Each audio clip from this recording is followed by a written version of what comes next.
Il-kap nazzjonalista Alex Burch qal li l-kwistjoni tad-dejn tal-Partit Nazzjonalista kienet kollha spinn u għal dan waqt li kienet jiġi intervistat minn Karl Bonacci fuq l-istazzjon F Living meta mistoqsi dwar id-dejn fil-partit u l-qada finanzjarja imwera tiegħu.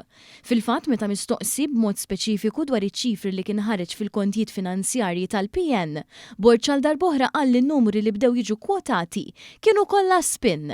Kiena polemika sħiħa kif id-dejn naqas u min jgħid ħaġa u min jgħid oħra, ma nafx pożizzjoni llum qiegħed biex tista' tgħidilna xi ħaġa fuqha. Però meta spinjaw li id-dejn naqas żied li fil-li kien ma nafx kemm 30 fil-li ġie 11 hija spin kollha. Il-verità hi li wara snin jikser il-liġi tal-finanzjament tal-partiti Alex Burch kien għalhekk. Però id-dejn tal-Partit Nazzjonalista qiegħed madwar 11.7 miljun. Dan wara li ftit tax-xhur ilu s-Segretarju Ġenerali Nazzjonalista iddikjara li d-dejn u kważi 3 darbiet iżjed. Intom għandkom ċifra kemm taħsbu 32.5.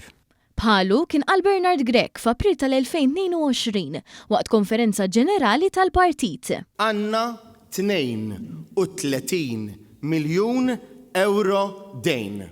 Dik hija r-realtà illi għandna qudiemna. 32.5 kif kien iddikjara l-kap. Sadan it-tant fl-istess intervista Alex Burch iġġustifika l-attakki li saru fil-konfront tal-Europarlamentari Laburista Daniel Attart, partikolarment fuq il-medja tal-partit tiegħu, u sostna li l-medja attakkatu għabbażi tal-fatti li kien hemm dakinhar.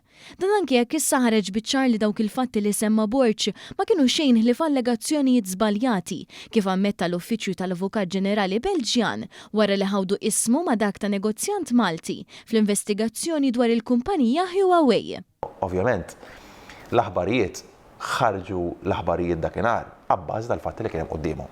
Ġifieri issa li ħarġu fatti ġodda, issa li der biċ-ċar li l-Pulizija Belġana b'xi mod kienet skorretta, ovvjament issa rridu naraw li dal-affarijiet ma jerġgħux jiġru. Però dakinhar meta ħarġet l-aħbar mhux in-net news naħseb biss ħarġuha kull portal abbażi tal-fatti li kien hemm dakinhar.